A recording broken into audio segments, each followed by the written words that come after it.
साथ इंसाफ करना होगा, मदारिस के साथ इंसाफ करना होगा, हुकूमत बिहार होश में आओ, हुकूमत बिहार होश में आओ, हुकूमत बिहार होश में आओ, मदारिस मुल्हिका जिंदाबाद, मदारिस मुल्हिका जिंदाबाद, मदारिस मुल्हिका जिंदाबाद, असातिज़े किराम जिंदाबाद। हमारी मांगें पूरी हो, हमारी मांगें पूरी करो, हमारी मांगें पूरी करो, पुराने हुफ़ाज़ के साथ इंसाफ करो, इंसाफ करो, इंसाफ करो, साइंस टीचर के साथ इंसाफ करो, इंसाफ करो। इन दिनों में ये जगह है, ये गर्दनी बाग है, जो कि धरना स्थल के लिए यहाँ के प्रशासन के द्वारा जगह फिक्स की गई है। तो लोकतंत्र में जब भी आप देखेंगे धरना स्थल, तो आपको लगेगा कि लोकतंत्र जिंदा है। लोकतंत्र को जिंदा रखने का और अपनी बातों को सरकार से मनवाने का एक लोकतांत्रिक व्यवस्था है, जिसके तहत ये अनिश्चितकालीन धरना एवं प्रदर्शन किया जा रहा है गर्दनी बाग पटना में। तो जानेंगे सबसे पहले कि इनकी मांगें क्या हैं, इन किन मांगों को लेकर के यहाँ पर ये बैठे हुए हैं। जी, सबसे पहले आपका स्वागत है हमारे चैनल जी, शुक्रिया आपका। हमारी मांग बहुत लंबे समय से लंबित है और कोई नया मांग नहीं है। ये सारे मांग जो है ये पुराने हैं। सबसे पहले कि नियमावली 2022 में संशोधन किया जाए। दूसरी बात यह है कि अल्पसंख्यक का दर्जा दिया जाए। तीसरी चीज़ ये है कि लेटर नंबर 162 पे अमल किया जाए। स्कूल के शिक्षकों को मेडिकल इंक्रीमेंट, हाउस रेंट दिया जा रहा है, हमें सिर्फ महंगाई भत्ता दिया जा रहा है। अच्छा, ये नियमावली 2022 में क्या है जिसको आप मतलब बदलने के लिए कह रहे हैं? मतलब ये कि उसमें नियमावली में ये है कि पहले बहाली कमेटी करती थी, ठीक है। अब क्या है कि एक पोर्टल बनाया जा रहा है शिक्षा विभाग के द्वारा कि अब शिक्षा विभाग के द्वारा बहाली होगी। अधिकतर ऐसा जबकि ये हमारा अधिकार है आर्टिकल 29-30 में कि हम इदारे को कायम कर सकते हैं, खोल सकते हैं, अपनी ज़मीन देते हैं, अपनी जायदाद लगाते हैं, अपने पैसे लगाते हैं। सरकार सिर्फ हमें अनुदान देती है।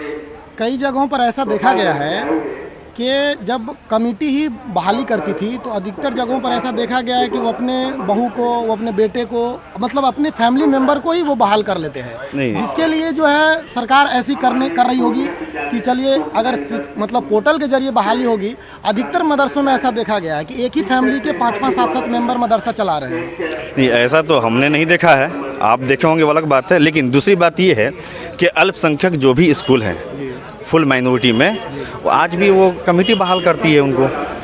कमेटी जी, वो कमेटी के मेंबर जो होते हैं, तो वो कमेटी के मेंबर्स कौन होंगे? वो पोषक क्षेत्र के लोग होते हैं। पोषक क्षेत्र के जी। दूसरे से आगाह करना चाह रहे हैं कि आप ही का पत्रांक है, आप उसको पूरा कर दीजिए। सभी मदरसा शिक्षकों को वार्षिक वेतन वृद्धि, चिकित्सा भत्ता और आवास भत्ता का लाभ दे दीजिए। उसी तरह हमारे प्रमुख मांगों में एक मांग ये भी है कि जो 2022 का नियमावली बना है, उस नियमावली में संशोधन करते हुए जितने भी मदारिस है उसको अल्पसंख्यक का दर्जा दीजिए।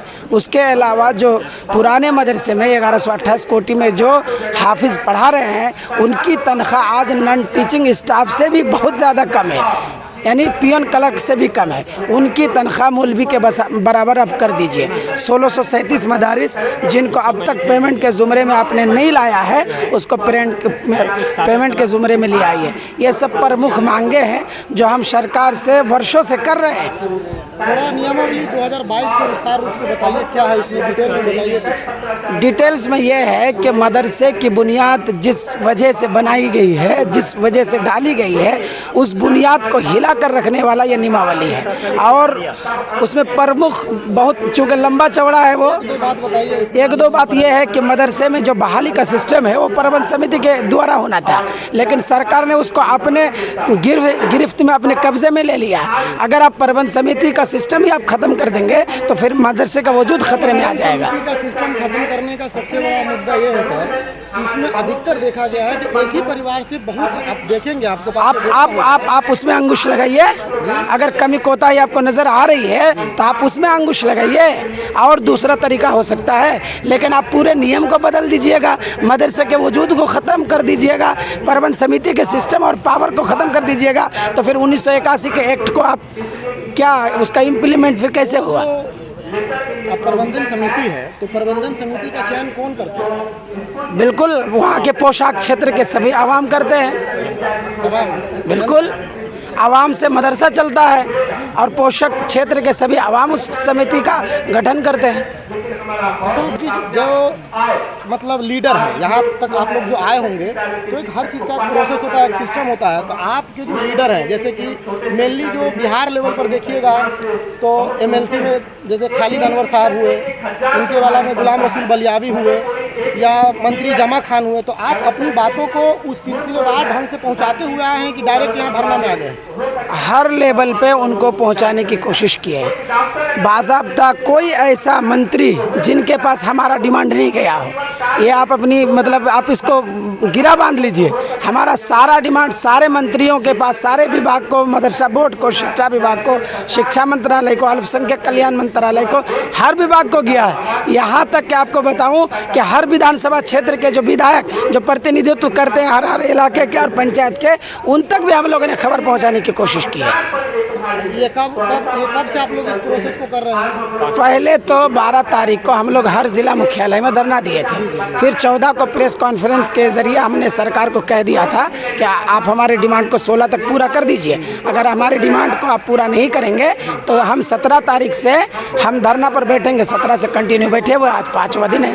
अच्छा, ये जो मदरसा है सर, तो इस मदरसा में कौन से दर्जे से कहाँ तक दर्जे की पढ़ाई होती है? फाजिल तक की पढ़ाई होती है। फाजिल तक की पढ़ाई? जी एम.ए. जी।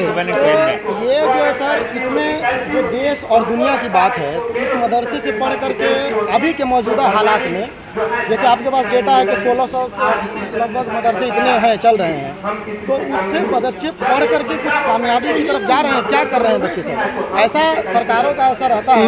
मैं ये आपको कह दूं कि मदरसा में पढ़ने वाले बच्चे और पढ़ाने वाले शिक्षक देश के किसी भी यूनिवर्सिटी कॉलेजों में पढ़ रहे और पढ़ा रहे शिक्षकों से कहीं बेहतर है। इस बात को आप नोट कर लीजिए। मैं बता रहा हूँ, इस सवाल का जवाब मैं बता रहा हूँ।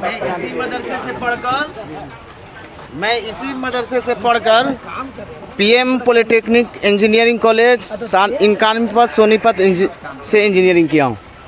मैं मदरसे से मेरी तालीम, मेरी शिक्षा शुरू से मदरसे में ही रही।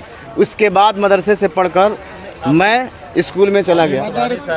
और आमिर सुबहानी साहब जो अभी मुख्य सचिव थे बिहार सरकार में, उन्होंने भी अपनी तालीमी शुरुआत मदरसे में ही की थी। मदरसे और स्कूल में ये कोई डिफरेंस नहीं है। पहले ये समझिए कि मदरसा क्या है। मदरसा जो है वो चीज़ें उसमें पढ़ाई जाती हैं जो स्कूल में पढ़ाई जाती है, उनसे कई ज़्यादा हम लोग पढ़ाते हैं। Science, social science, English, Hindi, math, और उसमें फ़ारसी, अरबी, उर्दू स्कूल में भी है। फ़ारसी और अरबी 2 सब्जेक्ट उनसे हमारा ज़्यादा है। आप जो साइंस पढ़ाते हैं मदरसों में, उसका माध्यम क्या होता है? मीडियम वही होता है, उर्दू या ये हिंदी या इंग्लिश? हिंदी और उर्दू सब होता है, दोनों होता है। कि साइंस की बुक किस माध्यम में है? उर्दू लाइन में है। आप बताइए, NCERT की किताबें हमारे यहाँ लागू हैं। इंजीनियरिंग की है सर आप, तो इंजीनियरिंग में देश की कौन सी संस्थान है जहाँ उर्दू में इंजीनियरिंग होती है? इंजीनियरिंग मैं पढ़ कर किया और कॉलेज में गया, मेरी तालीम की शुरुआत वहीं से हुई। बेस तो मेरा वही है। कहाँ तक पढ़े मदरसे में? कहाँ तक पढ़े आप? मैं अरबी मौलवी तक दर्जा सोम तक मैं पढ़ाई किया हूँ। सोम तक जी। जी, मैं हाफिज़ गुलाम मुस्तफ़ा मिफ्ताही किशनगंज से हूँ। मैं मुल्हका मदरसा का टीचर हूँ। हमारे साथ सबसे पहले यह है कि मैं आपके चैनल को के ज़रिए से हमारी बात सरकार तक पहुँचाना चाहते हैं। हाँ, हमारी आवाज़ पहुँचती नहीं है। मैं हाफिज़ के संबंध में आपसे ये कहना चाहता हूँ कि हाफिज़ एक टीचर है। 1978 के क्राइटेरिया के मुताबिक 1 अप्रैल से सभी मदरसे में एक हाफिज़ को लाजमी टीचर माना गया है। जब शराइत मुलाजिमत जो है उस कंडीशन को फुलफिल करते हुए हम टीचर बन गए हैं, तो हमको तनख्वाह देनी चाहिए। हमको ट्रेन का स्केल मिल चुका है, तो 205 स्केल जब हमको मिला, मैट्रिक ओहदा के मास्टर को 205 फिक्स मिला है। और EB क्रॉस हमको मिला है। EB क्रॉस होता है ट्रेन टीचरों के साथ। ठीक है, उस वक्त ट्रेन अनट्रेन का मामला नहीं था। उसके बाद आगे चलने के बाद 4th पे जब लागू होता है, वहाँ आकर के 2 ही स्केल बनता है। अगर यदि कोई टीचर ट्रेन है और जो अनट्रेन है, तो ट्रेन टीचरों के लिए 580, अनट्रेन के लिए 535। इन दोनों स्केल में हाफिज को कहीं नहीं रखा, हाफिज को कर दिया चपरासी का बराबर। यहीं से सरकार की नाइंसाफी शुरू होती है हमारे साथ। तभी से हमने तो भारत एक लोकतांत्रिक देश है जी, और यहाँ पर जैसे कि बटा हुआ सिस्टम बटा हुआ, जैसे कि एमएलए है, जनप्रतिनिधि, जी, इसके ऊपर में बात कीजिएगा तो सांसद जी जी। है। आप किशनगंज से आते हैं, मुझे लगता है कि किशनगंज से मुस्लिम लीग के सांसद है। जी बिल्कुल। क्या नाम है? हमारे यहाँ तकरीबन एमएलए लगभग 7 एमएलए हो जाते हैं इसमें, या तो आधा पूर्णिया में कुछ जाता है। हमारे यहाँ है अख्तरुल ईमान साहब हैं, और अनजार नईमी साहब हैं, सऊद असरार साहब हैं, और अभी अनजार नईमी साहब हैं, इजहारुल हसन साहब हैं, इजहार आसफी साहब हैं। इन विधायक, इन तमाम को हमने उनके दरवाजे पे जाके मेमोरेंडम दिया है, रिसीविंग लिए हैं, सबको दिए हैं। अपनी अफसोस की बात है कि 1-2 के अलावा किसी ने आवाज नहीं उठाया विधानसभा में, है ना। और सांसद जावेद साहब हैं, लेकिन उनको तो खैर इनसे मतलब ही नहीं है कि हमारे इतने सीमांचल में इतने मदारिस का जाल बिछा हुआ है, मदरसा के टीचर लोग इतने दिन से परेशान हैं, धरना दिए हुए हैं, आज तक उनका ना कोई एक बयान आया और ना कोई हमको दादरसी की बात आई। भारत में एक बात और मैं